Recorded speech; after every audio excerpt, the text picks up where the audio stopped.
Жила-была одна девочка, и были у нее такие красивые и длинные волосы, что все, кто видел ее, не могли отвести глаз. Пряди были такими светлыми, прямо золотыми, поэтому и называли ее Златовлаской. Несмотря на всю свою красоту, она была очень непослушной маленькой девочкой.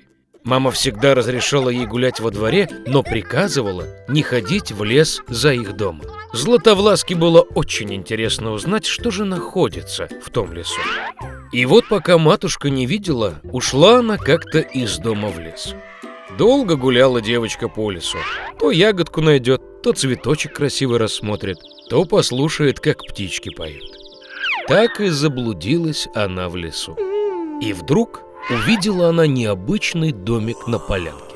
Златовласка тихонько подошла к нему, обошла вокруг, но никого не увидела.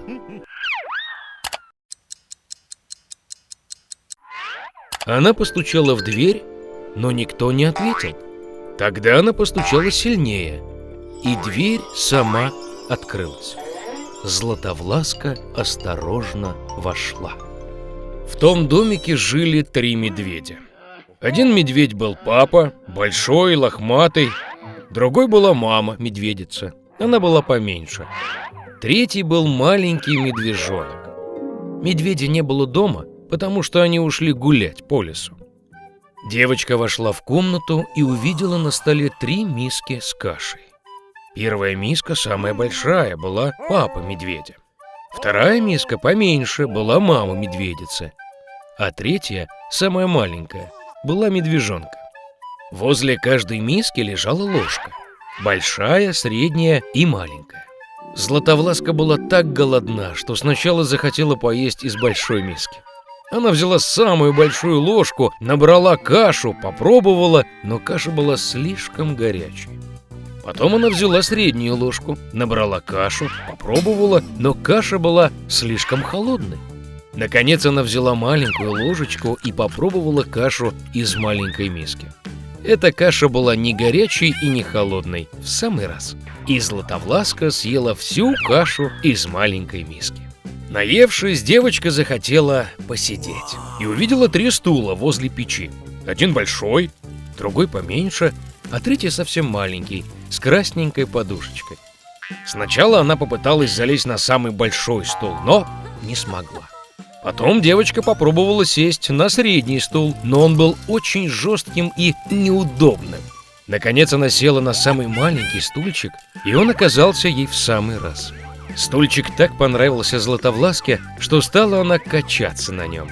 Стульчик затрещал, проломился, и она упала на пол. Девочка встала и пошла в другую комнату. Там стояли 3 кровати. Большая, средняя и маленькая. Сначала Златовласка забралась на первую кровать, но она была слишком высокой и жесткой. Легла на среднюю, было слишком просторно и мягко. Девочка легла на третью, самую маленькую кровать. Она оказалась ей в самый раз. Златовласке было так удобно и уютно, что она быстро заснула. Девочка крепко спала, когда семья медведей вернулась домой. Медведи очень проголодались и сразу пошли к столу. Увидев свою миску, папа-медведь не на шутку разозлился. «Кто-то ел мою кашу!» – прорычал он. Мама-медведица также посмотрела в свою миску и зарычала не так громко. «Из моей миски тоже кто-то ел!» А медвежонок увидел свою пустую миску, громко заплакал. «Кто-то не просто поел из моей миски, он съел всю мою кашу!» Медведи учуяли что-то неладное, вышли из-за стола и начали осматриваться. Папа-медведь заметил, что кто-то подвинул его стул и зарычал страшным голосом: «Кто-то сидел на моем стуле!»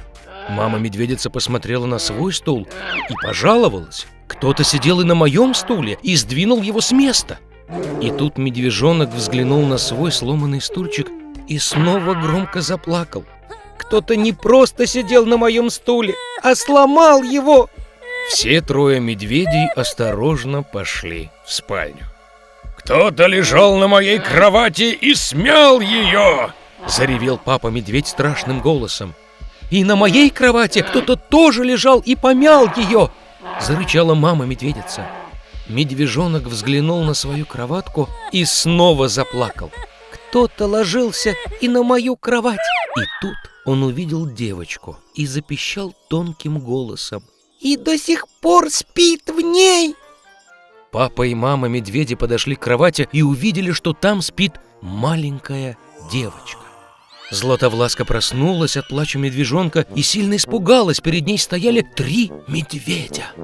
Она мигом выскочила из дома и побежала, куда глаза глядят, не оглядываясь. Долго бежала девочка, сильно устала. И тут она увидела свою маму, которая искала в лесу свою пропавшую доченьку. С тех пор Златовласка всегда слушала свою маму и ничего не делала без ее разрешения. Она стала очень послушной, доброй и хорошей девочкой.